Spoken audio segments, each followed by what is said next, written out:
ایران کے حالیہ حملے نے خطے کا نقشہ بدل کے رکھ دیا. جیسے آسمان پر بجلی کوندنے کے بعد زمین تھر تھرا اٹھتی ہے. سعودی عرب کی راس تنورہ ریفائنری، جو دنیا کی سب سے بڑی ریفائنریز میں سے ایک ہے، ایک ایرانی ڈرون کی آنکھ کے ایک پلک جھپکتے ہی نشانہ بنی اور لمحوں میں اس کی بندش کی خبریں پوری دنیا میں گونجنے لگی. دھواں اٹھتا ہوا، آگ کی روشنی افق میں بکھرتی ہوئی، ایک طرف عالمی تیل کی مارکیٹ میں ہلچل مچ رہی تھی تو دوسری طرف خطے کے طاقتور کھلاڑی اپنی دفاعی اور اسٹریٹجک منصوبہ بندی پہ غور کرنے پر مجبور ہو گئے. یہ وہی ریفائنری ہے جس پہ اس وقت پاکستانی شپمنٹ آئل لوڈ کر رہا تھا. ایران نے ہر زاویے کو جانچ کر دشمن کے دفاعی نظام کی کمزوریوں اور عالمی اقتصادی اثرات کو مد نظر رکھتے ہوئے خطے کے اندر حملے کیے، اور اس میں یہ ایک ایسا حملہ ہے جس کی شدت اور درستگی اور منظر کشی نے سب کو چونکانے پر مجبور کر دیا. یہ ایک کارروائی نہیں، ایک طاقتور اور جاندار پیغام تھا جس نے خطے کے سیاسی اور فوجی توازن کو لرزہ دینے کی صلاحیت رکھی. یہ ریفائنری امریکہ اور سعودی عرب کی مشترکہ ریفائنری میں شمار ہوتی. آپ سب پر سلامتی ہوں، میں یاسر رشید ہوں اور آپ دیکھ رہے ہیں سنو نیوز. ناظرین، اس دوران اسرائیل میں بھی حالات کشیدہ رہے. بیت شمیس میں ایرانی حملے کے نتیجے میں 14 مکانات مکمل طور پہ تباہ ہوئے ہیں. 9 افراد کی ہلاکت کی تصدیق اسرائیلی میڈیا کر چکا ہے. اسرائیل میں موبائل الرٹس اور سائرن اتنے شدید ہیں کہ گہری نیند میں بھی شہری فارن شیلٹرز کی طرف دوڑتے ہیں. ایک خاتون شیلٹر تک پہنچنے میں ناکام رہی اور ہلاک ہو گئی. یہ منظرنامہ ایران کے حملوں کی شدت اور درستگی کو ظاہر کرتا ہے کہ اسرائیل کی دفاعی تیاری ایران کے مقابلے میں کس حد تک کمزور دکھائی دی ہے. ادھر متحدہ عرب امارات میں بھی حالات سنجیدہ ہیں. ابوظہبی اور دبئی کے اہم شعبے جو پوسٹ آئل معیشت کے لیے بنیادی ستون سمجھے جاتے ہیں، جیسے لاجسٹکس، ہوابازی اور ڈیجیٹل انفراسٹرکچر، سب کے اوپر حملے ہوئے ہیں. ایمیزون ویب سروسز کے ڈیٹا سینٹر پہ حملے کے بعد آگ بھڑکی ہے اور ایک مکمل اویلیبلٹی زون بند کرنا پڑا. یہ محض انفراسٹرکچر کا نقصان نہیں ہے بلکہ اربوں ڈالر کے ڈیجیٹل منصوبوں کو عملی طور پہ نقصان پہنچانے کے مترادف ہے. جو 3 طیارے کویت کے اندر گر کے تباہ ہوئے ہیں، ان کی مالیت بھی تقریباً 4 ارب ڈالر کے قریب ہے. ادھر لبنان سے حزب اللہ نے اسرائیلی علاقوں کی طرف راکٹ فائر کیے ہیں. کچھ ہدف تک پہنچے اور اسرائیل کے دفاعی حکام نے جواب دینے کی تیاری کی. اسرائیل میں مرکزی علاقوں میں دھماکوں اور انٹرسیپشن کی ناکامی سے یہ واضح ہوا ہے کہ ایران کے حملوں کی پیشگی درستگی دفاعی نظام کے لیے غیر متوقع تھی. ایران کی کارروائی کی درستگی سب سے اہم سوال پیدا کر رہی ہے اس بار، کیونکہ یہ معلومات ایران کے پاس کہاں سے آ رہی ہیں کہ کس ملک کے اندر، کس ہوٹل میں، کس فوجی اڈے میں امریکی اور اسرائیلی اہلکار موجود ہیں.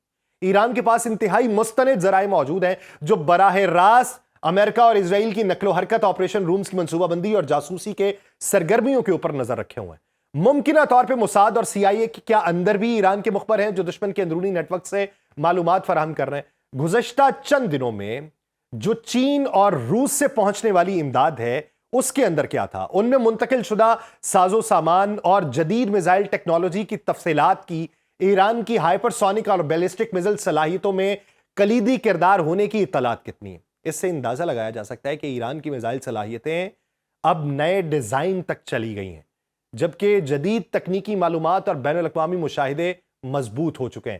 حملے کی تکنیکی حکمت عملی بھی شاندار ہے. ایران نے ابتدائی طور پہ پرانے میزائل داغ کے امریکی دفاعی نظام کو، تھارڈ اور پیٹریاٹ کو مصروف کیا، ان کی توجہ کھینچی.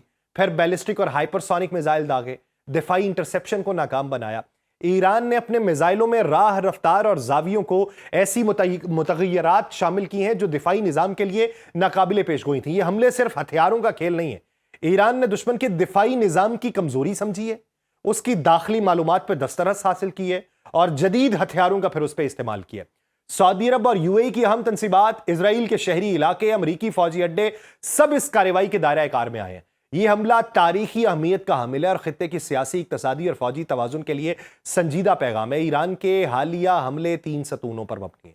ایک، ایران کے پاس اعلیٰ درجے کی مستند معلومات جو دشمن کی نقل و حرکت اور منصوبہ بندی تک رسائی دے. 2، جدید ہتھیار اور ٹیکنالوجی جن میں بیلسٹک اور ہائپر سونک میزائل شامل ہوں جو درست نشانہ بازی اور دفاعی انٹرسیپشن سے بچنے کی صلاحیت رکھیں. اور 3، دشمن کے دفاعی نظام کی حدود کو جانچنا اور اسے اپنی حکمت عملی میں استعمال کرنا. یہ تینوں نے مل کے ایران کے حملے کو نہ صرف خطرناک بلکہ تاریخی اور سنسنی خیز بنایا. چین اور روس سے آنے والی امداد، پیشگی مستند معلومات اور دفاعی نظام کی غیر متوقع ناکامی نے یہ واضح کیا کہ ایران اب اپنی ٹرمز اور کنڈیشنز پہ طاقت کے نئے مرحلے میں داخل ہو چکا ہے اور یہ طاقت ہتھیاروں کی نہیں، معلومات، منصوبہ بندی اور جدید ٹیکنالوجی کے امتزاج سے ممکن ہوئی ہے۔ اور وہ دماغ جو اس سے پہلے موجود تھا، اس کی غیر موجودگی میں بھی یہ کیسے ممکن ہو پایا؟ اسرائیلی وزیر دفاع اسرائیل کاٹس نے یہ دعویٰ کیا ہے کہ حزب اللہ کے سربراہ نعیم قاسم کو اسرائیلی حملے میں نشانہ بنایا گیا، اور وزیر اعظم بنجمن نیتن یاہو نے فوج کو حزب اللہ کے خلاف طاقت سے کارروائی کی ہدایت کی ہے۔ لیکن ایران کے حالیہ حملوں نے نہ صرف لبنان اور فلسطین بلکہ خطے کے تمام حصوں میں خوف اور سنسنی پیدا کر دی ہے۔ تہران میں ایران کے رہبر اعلیٰ آیت اللہ علی خامنائی کی امریکہ اور اسرائیل کے مشترکہ حملے میں شہادت کی تصدیق کے بعد انڈیا کے زیر انتظام کشمیر کے سری نگر اور کئی اضلاع میں لوگ سڑکوں پہ نکلے، سینہ کوبی کی، ایران کے ساتھ یکجہتی کا اظہار کیا، اور مظاہروں میں سنی اور شیعہ دونوں کمیونٹیز کی بڑی تعداد شامل رہی۔ ہزاروں لوگوں نے تاریخی گھنٹہ گھر کے سامنے نماز ظہر ادا کی، خامنائی کے بڑے پوسٹرز اور سیاہ پرچم اٹھائے اور امریکہ اور اسرائیل کے خلاف نعرے بازی کی۔ نوجوانوں نے کشمیری زبان میں مرثیہ بھی پڑھا۔ انتظامیہ نے پرامن مظاہروں کے باوجود موبائل اور انٹرنیٹ سروسز معطل کر دیں اور سیکیورٹی پابندیاں نافذ کر دیں۔ آیت اللہ علی خامنائی کے ساتھ کشمیری عوام کا یہ تعلق نیا نہیں ہے، یہ ایک طویل تاریخی رشتہ ہے۔ 1980 کی دہائی میں سری نگر کے دورے سے یہ رشتہ شروع ہوا، جب خامنائی نے امام خمینی کے خصوصی معتمدین کے ساتھ کشمیر کا دورہ کیا۔ اس دورے کے دوران وہ جامع مسجد پہنچے، 15 منٹ کی صرف تقریر کی جس میں مسلکی اتحاد، بھائی چارے اور انقلاب کے مقاصد بیان کیے۔ اس مختصر تقریر نے انہیں کشمیری عوام کے لیے ایک ہیرو کی حیثیت دے دی اور شیعہ اور سنی مساجد میں باہم عبادت کرنے کی روایت قائم کی۔ اس دورے کی روداد معروف دانشور قلب حسین رضوی نے اپنی سوانح میں درج کی ہے، جس میں یہ بتایا کہ کس طرح اس مختصر دورے نے کشمیری نوجوانوں کے دلوں میں ایرانی قیادت کے لیے احترام اور وابستگی پیدا کی۔ کشمیری عوام کے لیے آیت اللہ علی خامنائی کی ہدایت صرف مذہبی نہیں بلکہ روزمرہ زندگی کے مسائل، شادی بیاہ، تجارت، عبادات اور جنازوں تک بھی رہنمائی فراہم کرتی رہی۔ بڈگام اور سری نگر کی شیعہ آبادی ان کے ادارے کی ہدایات کو ایک روحانی اور قانونی حیثیت کے طور پر مانتی ہے۔ ایران اور کشمیر کے درمیان ثقافتی تعلق بھی صدیوں پرانا ہے۔ 14ویں صدی میں ایران کے صوفی بزرگ علماء جیسے سید شرف الدین بلبل شاہ اور میر سید علی ہمدانی نے کشمیر میں اسلام کے قیام اور فنون و دستکاری کی شعبوں میں نمایاں کردار ادا کیا تھا، اور ان کے ساتھ آئے ہوئے ایرانی سادات نے قالین بافی، شال بافی، شیشہ گری اور دیگر دستکاریوں میں مہارت منتقل کی، جس کے اثرات آج بھی کشمیری معیشت اور ثقافت کا حصہ ہیں۔ ایران اور کشمیر کے تعلق میں فارسی زبان کا بھی اہم کردار ہے۔